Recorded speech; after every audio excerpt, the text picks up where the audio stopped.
Hello friends, आपल्या सर्वांची आवडती मालिका वचन दिले तू मला या मालिकेच्या आजच्या शुक्रवार 26 डिसेंबरच्या एपिसोडमध्ये एकानंतर एक जबरदस्त ट्विस्ट आले. सगळ्यात आधी तर हर्षवर्धनला समजलं की विक्रांत विरुद्ध विनयभंगाची केस करणारी मुलगी पद्मा कदमे त्याच्या घरची मोलकरीण. आणि मग हर्षवर्धन हा चक्क पद्माच्या घरी पोहोचला. त्याने पद्माला सगळं विचारलं की काय काय घडलं. पद्माले त्याला झालेला सगळा प्रकार सांगितला की मी पुरणपोळ्याचा डब्बा देण्यासाठी विक्रांतच्या घरी गेले आणि विक्रांत शिर्केने माझा विनयभंग केला. त्यामुळे हर्षवर्धनला जबर धक्का बसलाय. तर दुसरीकडे जेव्हा हर्षवर्धन पद्मासमोर होता, पद्माची विचारपूस करत होता, त्याच वेळेस तेथे ऊर्जा सुद्धा पोहोचली आणि तेथे शौर्य सुद्धा होता. ऊर्जाने शौर्यला विचारलं, तू येथे काय करतोय? पण शौर्यला हे तिला सांगताच येत नाहीये की मी हर्षवर्धनचा मुलगा आहे आणि हर्षवर्धन बरोबरच काम करतो. पण ऊर्जा आणि हर्षवर्धनमध्ये चांगलीच बाचाबाची झालीये. हर्षवर्धनने ऊर्जाला पुन्हा एकदा सुनावलंय की तू माझ्या विरुद्ध उभं राहण्याची हिंमत करू नको. तुझ्या बापाने जो मूर्खपणा केलाय तो तू करू नकोस. आणि ऊर्जाने सुद्धा हर्षवर्धनला तोडीस तोड उत्तर दिलंय, माझे बाबा मूर्ख नव्हते आणि मी आता कोर्टात तुमच्यासमोर उभी राहणार आणि तुम्हाला हरवणार. मग आता ऊर्जा आणि हर्षवर्धन यांच्या या कोर्टातील लढाईचं खऱ्या आयुष्यात काय होतं, शौर्य ऊर्जा या सगळ्यांच्या नात्यावर काय परिणाम होतात हे पाहणं खूपच इंटरेस्टिंग आहे. मग आजच्या एपिसोडमध्ये हे सगळं कसं घडलं हे जाणून घेण्यासाठी हा व्हिडिओ शेवटपर्यंत नक्की पहा. शौर्य आणि ऊर्जा हे दोघे कोर्टात भेटलेले असतात. शौर्यला ऊर्जा विचारते की आजकाल फक्त कायदाच नाही तर वकिलांना सुद्धा विकत घेतलं जातं. त्यांना केसेस दिल्या जात नाही, त्यांना केसेस करू दिल्या जात नाही, त्यांना पैशांचं आमिष दाखवलं जातं, मोठ्या मोठ्या केसेसचं आमिष दाखवलं जातं. तू सुद्धा एक वकील आहेस ना, तू कधी असं करशील का? तू स्वतःचं इमान पैशांसाठी कधी विकशील का? शौर्य ऊर्जाला सांगतो, कधीच नाही, मी पैशांसाठी स्वतःचं इमान कधीच विकणार नाही. हे ऐकून ऊर्जाला खूप आनंद होतो. तर दुसरीकडे हर्षवर्धनच्या केबिनमध्ये त्याचा जवळचा ॲडव्होकेट, जवळचा असोसिएट भजन आलेला असतो आणि हर्षवर्धन त्याला विक्रांत आणि पद्माच्या केसबद्दल सगळं काही सांगतो की ही केस माझ्यासाठी खूप महत्त्वाची आहे आणि या केसमध्ये सगळी माहिती मला लवकरात लवकर हवी आहे की ती वकील कोण आहे आणि ती जी मुलगी आहे ती मुलगी कोण आहे जिने विक्रांतवर केस केली आहे. ही सगळी माहिती मला लवकरात लवकर हवी आहे. तर इकडे ऊर्जा आणि शौर्य हे दोघे बोलत असतात.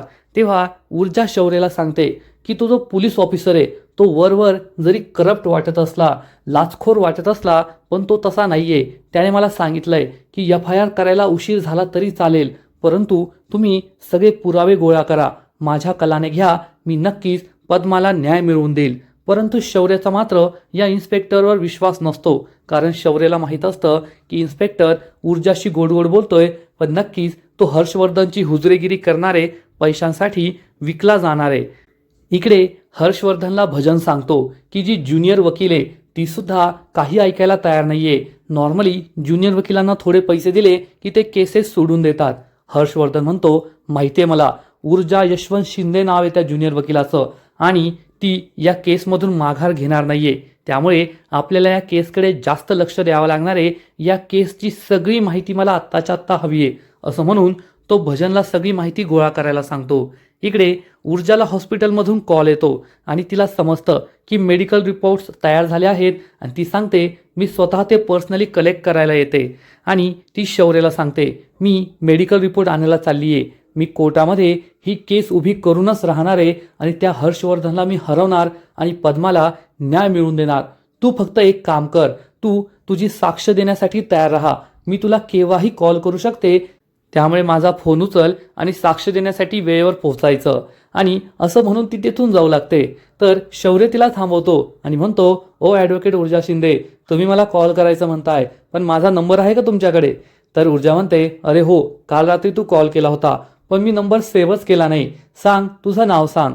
तेव्हा शौर्य त्याचं नाव सांगतो, शौर्य जहा. तो जहागीरदार म्हणणार पण तो पुढे काही बोलतच नाही. ऊर्जा विचारते, शौर्य जगा काय सांगतोय तू? तर तो म्हणतो, माझं नाव आहे शौर्य जाम सांडेकर. हे ऐकून ऊर्जा हसू लागते आणि म्हणते, राहू दे, ते जाम सांडेकर लिहिण्यापेक्षा ॲडव्होकेट शौर्यच मी लिहितो. आणि ती हसत हसत तेथून निघून जाते. शौर्य म्हणतो, जाम सांडेकर नाही, जहागीरदार. शौर्य हर्षवर्धन जहागीरदार. आणि तुला जर कळलं ना की माझे बाबा कोण आहे, तर आपल्या प्रेमाचा गेमच होऊन जाईल. त्याचं काहीच राहणार नाही, तुम्हाला नजरेसमोर सुद्धा उभं करणार नाही. आणि शौर्य हा ऊर्जापासून सगळं सत्य लपवायचं ठरवतो की तो हर्षवर्धन जहागीरदारचा मुलगा आहे आणि ती त्याच्या बाबांविरुद्धच केस लढणार आहे. तर इकडे भजन हा हर्षवर्धनला येऊन सांगतो, त्या मुलीचं नाव मला कळालंय, जिने विक्रांत विरुद्ध FIR करायचं ठरवलंय. त्या मुलीचं नाव पद्मा कदमे, जी तुमच्या घरची मोलकरीण आहे. हे ऐकून हर्षवर्धनच्या पायाखालची जमीनच सरकते. हर्षवर्धन भजनला म्हणतो, आता ही केस पर्सनल झाली आहे आणि माझ्याच घरच्या मोलकरीणीने माझ्या जाबाईविरुद्ध विनयभंगाची केस करायचं ठरवलंय. आपल्याला ही केस टॉप प्रायोरिटीवर ठेवावी लागणार आहे, कारण माझ्या मुलीचं लग्न हे काही दिवसांवर आलंय, मुहूर्त ठरलाय आणि फक्त यामुळे माझ्या मुलीच्याच आयुष्याचं नुकसान नाही होणार, तर हर्षवर्धन जहागीरदारच्या इमेजचं नुकसान होईल, आमदार शिर्केंच्या इमेजचं नुकसान होईल. त्यामुळे काही करून ही केस कोर्टात उभी राहायला नको, ट्रायल सुरू व्हायला नको. कोर्टात उभी राहण्याआधीच ही केस मला संपवायची आहे, असं हर्षवर्धन मनाशी पक्क ठरवतो. तर दुसरीकडे हर्षवर्धनची घरी कुमुदिनी ही विजयाला आवाज देत बाहेर येते. विजया विचारते, आई काय झालं? तर कुमुदिनी विचारते, 24 तास उलटून गेले, पद्मा कोठे? ती परत का आली नाही? विजया सांगते, आई मी तिला खूप वेळेस कॉल केले, पण तिने माझे फोनच नाही उचलले. तर कुमुदिनी चिडून म्हणते, तिने कॉल नाही उचलले तर तिच्या घरी कोणाला पाठवायचं? तुला एवढी साधी गोष्ट कळत नाही का? तरणी ताठी मुलगी आहे, 24 तास उलटून गेले, तिच्याबद्दल आपल्याला अजून काहीच माहिती नाहीये, याचं तुला काही समजत नाही का? विजया खूप चिडते, पण कुमुदिनीसमोर काही बोलण्याची तिची हिंमत नसते. त्याच वेळेस दिव्या तेथे येते. कुमुदिनी विजयाला म्हणते, तुला काय वाटतं, पद्मासारखं या नवीन नोकरांना सगळं काम जमणार आहे का? एवढ्या लवकर त्यांना काहीच जमणार नाही आणि मला सकाळी औषध घेण्याआधी काहीतरी खावं लागतं. अनुशापोटी मी औषध घेत नाही, तरी सुद्धा तू माझ्यासाठी काहीच नाही बनवलंय, तुला एवढं पण कळत नाही का? दिव्या या संधीचा फायदा घेते आणि म्हणते, आई त्यांनी जरी काही बनवलं नसलं ना तरी मी बनवलंय तुमच्यासाठी. कुमुदिनी विचारते, काय बनवलंय? तर दिव्या सांगते, डोसे बनवलेत. कुमुदिनी आश्चर्याने विचारते, तू डोसे बनवलेस का? तर दिव्या सांगते, हो, मी पीठ भिजत घातलं, मला डोसे नाही बनवता आले, मग मी त्याची इडली बनवली, चटणी बनवली आणि मस्त इडली चटणी खाल्ली. तुम्हाला खायची आहे का? कुमुदिनी म्हणते, नाही खायची मला, आणि ती तेथून निघून जाते. दिव्या मात्र खुश असते. ही संपत्ती, हे ऐश्वर्य सगळं अनुभवताना तिला मात्र खूप मजा वाटत असते. तर इकडे हर्षवर्धन आपल्या सगळ्या असोसिएट्सला सांगतो की आता एक खूप महत्त्वाची केस आहे. महाजन हे विदेशात पळून जाणार आहे आणि त्यांना विदेशात पळून जाण्यासाठी आपण मदत करायची आहे. ही असोसिएट सांगते, हो सर, त्यांचं विदेशातलं पासपोर्ट सगळे डॉक्युमेंट्स रेडी आहे आणि भारतातच आपल्याला सगळी सिस्टीम मॅनेज करावी लागणार आहे. हर्षवर्धन सांगतो, त्यासाठीच आपल्याला वेळ लागणार आहे. त्यांच्याविरुद्ध अटक वॉरंट जारी होण्याआधी ते हे देश सोडून पळाले पाहिजे आणि ती आपली जबाबदारी आहे. म्हणजे एकूणच हर्षवर्धन हा पैशांसाठी काहीही करू शकतो. देशात पैसे घेऊन पळणाऱ्या लोकांना सुद्धा विदेशात पाठवू शकतो. हर्षवर्धनचं एक वकील म्हणून कॅरेक्टर काय आहे हेच दाखवण्यासाठी या सगळ्या केसेस आपल्यासमोर मांडल्या जात आहे. तर हर्षवर्धन हा भजनला सांगतो की लवकरात लवकर मला त्या पद्माच्या घरी जायला हवं आणि पद्मासाठी एक पैशांचं पॅकेट रेडी करून ठेव आणि त्याचबरोबर मला ड्रायव्हर आणि गाडीसुद्धा तयार करून ठेव. तर भजन सांगतो, सर पैशांची व्यवस्था झाली आहे, पण तुमचा ड्रायव्हर आज सुट्टीवर गेलाय, दुसरा ड्रायव्हर येतच असेल. तेवढ्या शौर्य तेथे येतो. भजन म्हणतो, दुसरा ड्रायव्हर येईपर्यंत तुम्ही थांबा, पण हर्षवर्धन त्यासाठी नकार देतो. माझ्याकडे एवढा वेळ नाहीये, मला लवकरात लवकर जायचंय. असं म्हणून तो शौर्यला विचारतो, तू माझी गाडी चालवशील का? शौर्य म्हणतो, हो सर, मी तुमची गाडी चालवतो. असं म्हणून तो हर्षवर्धनला एक रिक्वेस्ट करतो, मी मागील अनेक वर्षांपासून तुमच्याबरोबर प्रॅक्टिस करतोय, मग तुम्ही मला एखादी केस देता का? आता ती वेळ आली आहे की मी स्वतंत्रपणे एखादी केस लढू शकतो आणि काल तुम्ही पोलीस स्टेशनमध्ये गेला होता, ती केस तुम्ही मला सोपवा. तेव्हा शौर्य हर्षवर्धनला म्हणत असतो की त्याला ऊर्जा विरुद्ध केस लढायची आहे, म्हणजे त्याला ऊर्जाला ही केस जिंकून देता येईल. परंतु हर्षवर्धनला माहीत असतं की ही केस काही साधी सुधी नाहीये, आमदार शिर्केंच्या मुलाची आहे आणि यामध्ये त्याची मोलकरीण पद्मा सुद्धा आहे आणि त्याच्या समोरची वकील चक्क ऊर्जा यशवंत शिंदे. एकूणच हा सगळा फॅमिली मॅटर आहे आणि यामध्ये एकमेकांवर सूड उगवायचा आहे आणि ही केस कोणत्याही परिस्थितीत तो शौर्यला देऊ शकत नाही आणि तो म्हणतो, केसबद्दल आपण नंतर बोलूया, तू आता मला घेऊन चल. शौर्य आणि हर्षवर्धन त्याच्या ऑफिसमधून बाहेर पडतात.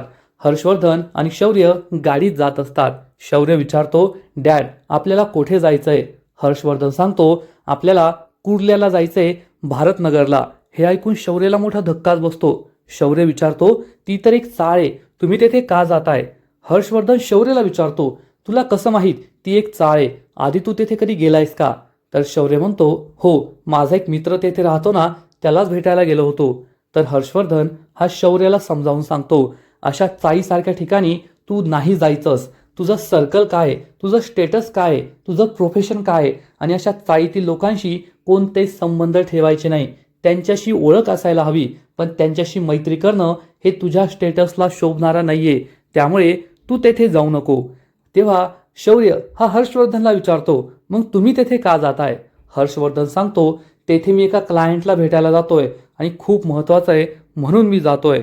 शौर्याला समजतच नाही की हर्षवर्धन तेथे का चाललाय, कारण त्याला पद्मा, विक्रांत याबद्दल अजून काहीच माहिती नसते. इकडे विजया अर्पिताला कॉल करते आणि विचारते की काल तू तीर्थाच्या बाबांना कॉल केला होता, त्यांनी मला सगळं सांगितलंय, तू काळजी करू नको. तीर्थाचे बाबा काल पोलीस स्टेशनला गेले होते, त्यांनी सगळं प्रकरण मिटवलंय, विक्रांतला काहीच होणार नाही, तू मला भेटायला ये, आपण निवांत बोलूया. विजया फोन कट करते. अर्पिताला जबर धक्काच बसतो. ती विचार करते, तीर्थाचे बाबा हे पोलीस स्टेशनमध्ये गेले होते का? मला तर वाटलं ते साधा फोन करतील. याचा अर्थ आता ही केस खूप खोलवर जाणार आहे आणि जर माझ्या आणि शौर्याच्या नात्याला काही झालं तर मी त्या विक्रांतला सोडणार नाही. त्या विक्रांतने खूप मोठा मूर्खपणा केलाय असा विचार अर्पिता करते. तर दुसरीकडे हर्षवर्धन आणि शौर्य भारतनगर चाळीमध्ये पोहोचतात. शौर्य हर्षवर्धनला विचारतो, बाबा इथे आपण का आलोय? अशा ठिकाणी तुम्ही का आलाय? तुम्ही मला सोपवा ना ही केस, मी बोलतो क्लायंट बरोबर. हर्षवर्धन चिडून म्हणतो, मी अशा ठिकाणी आलोय ज्या ठिकाणी मी कधी ढुंकणही पाहत नाही. याचा अर्थ केस किती महत्वाची आहे हे तुला कळायला हवं. आणि आता तू मला शिकवणार का कोणती केस किती महत्वाची आणि किती नाही? त्यामुळे गुपचूप गाडीत बसायचं. तेव्हा शौर्य विचारतो, पण तुम्ही इथे कोणाला भेटायला आलाय? हर्षवर्धन सांगतो, पद्मा कदमला. शौर्याला जबर धक्काच बसतो. तो विचारतो, पद्मा कदम म्हणजे आपल्या घरी काम करणारी? हर्षवर्धन सांगतो, हो तीच आहे. शौर्याला कळतच नाही की आपले बाबा हे पद्मा कदमला का भेटायला आले आहेत आणि या केसशी त्यांचा काय संबंध आहे. तो हर्षवर्धनला प्रश्न विचारतो. तर हर्षवर्धन म्हणतो, तुला जास्त खोलात शिरायची गरज नाहीये, तू गाडीत बस. आणि हर्षवर्धन पद्माच्या रूमकडे जायला निघतो. शौर्याला समजतच नाही की हे सगळं नेमकं काय चाललंय. हर्षवर्धन पद्माच्या रूमजवळ येतो आणि रूमचं दार वाजवतो. पद्मा दार उघडते आणि हर्षवर्धनला समोर पाहून तिला जबर धक्काच बसतो. ती हर्षवर्धनला घरात बोलवते, बसायला सांगते, पण हर्षवर्धन बसण्यास नकार देतो. तो पद्माशी खूप प्रेमाने बोलतो, पद्मा काय झालंय? मागील 24 तासांपासून तू घरी आली नाहीये. तुला माहितीये ना, आईच्या सगळ्या औषधांच्या वेळा, खाण्याच्या वेळा फक्त तुला माहितीये. आम्हाला तुझी किती काळजी वाटत होती. तुझ्यासारखी तरणी-ताठी पोरगी 24 तासांपासून घरी आली नाहीये. आम्हाला वाटलं तुझा अपघात झाला की काय, तुझं काही बरं वाईट झालं का? तेव्हा पद्मा खूप घाबरलेली असते. हर्षवर्धन विचारतो, काय झालंय?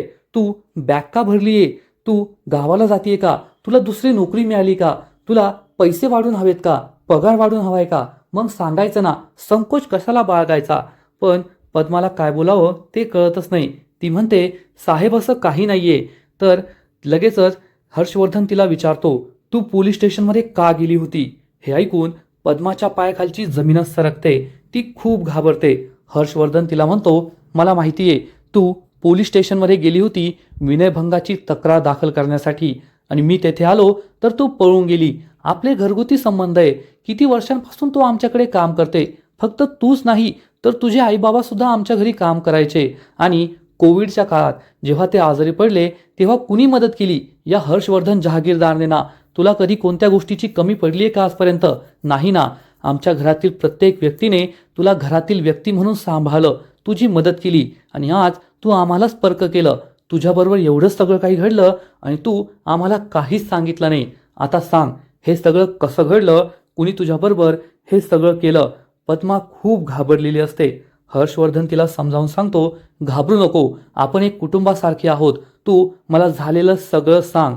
पद्मा रडू लागते आणि म्हणते, साहेब, मला बाईसाहेबांनी शिर्केंच्या घरी पुरणपोळ्याचा डब्बा द्यायला सांगितलं होतं. मी पुरणपोळ्याचा डब्बा द्यायला तेथे गेले आणि तेथे 5 मुलांनी माझ्यावर जबरदस्ती केली, माझा विनयभंग केला. मी कसंबसं स्वतःला वाचवलं आणि तेथून बाहेर पळाले, परंतु ती 4 मुलं माझ्या मागे पळत होती. त्यांनी मला पकडण्याचा प्रयत्न केला. शेवटी एका मुलीने माझा जीव वाचवला. हे सगळं ऐकून हर्षवर्धनला जबर धक्काच बसतो. हर्षवर्धन हा पद्माला विचारतो, कुणी केलं हे सगळं? त्या मुलाचं मला संपूर्ण नाव सांग. पद्मा खूप घाबरलेली असते. हर्षवर्धन म्हणतो, घाबरू नकोस, मला त्या मुलाचं संपूर्ण नाव सांग.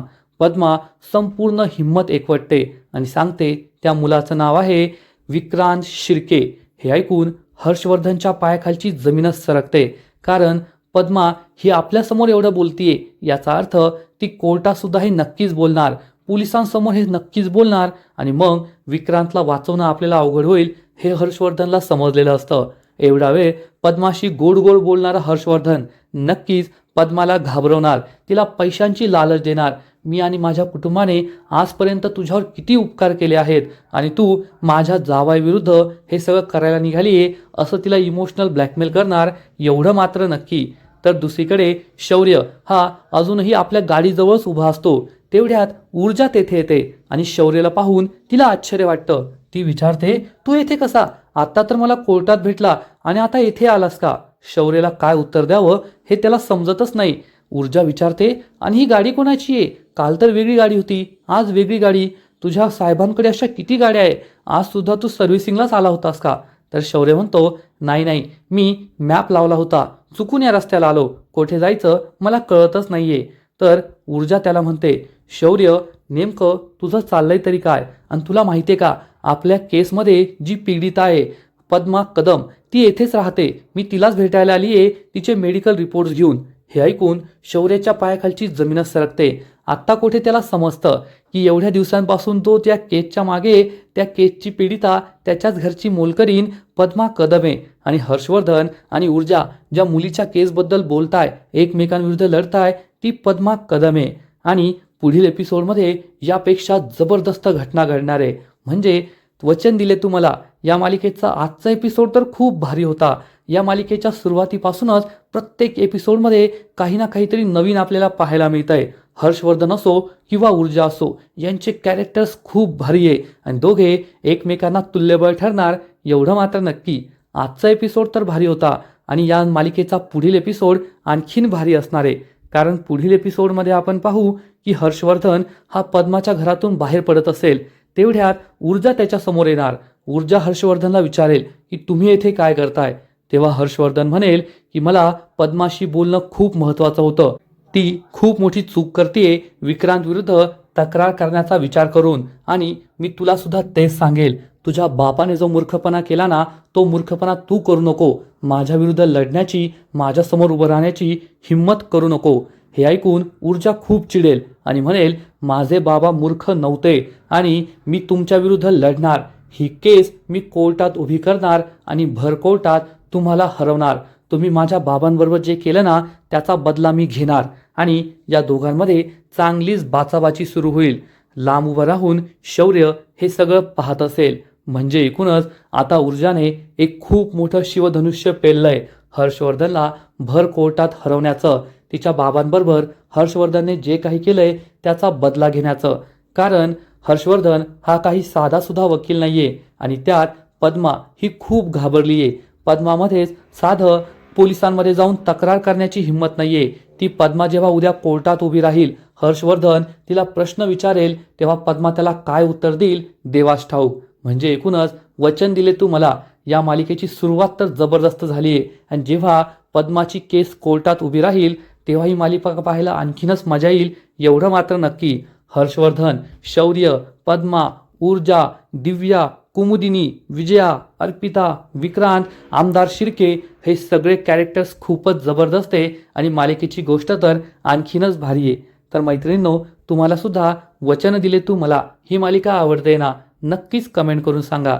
आणि या मालिकेचे असेच नवीन नवीन अपडेट्स सर्वात आधी जाणून घेण्यासाठी व्हिडिओला लाईक करा, शेअर करा, चॅनलला सबस्क्राईब करून बेल आयकॉनवर क्लिक करा, म्हणजे या मालिकेचे नवीन नवीन अपडेट तुम्हाला सर्वात आधी पाहायला मिळतील. खूप खूप खूप धन्यवाद.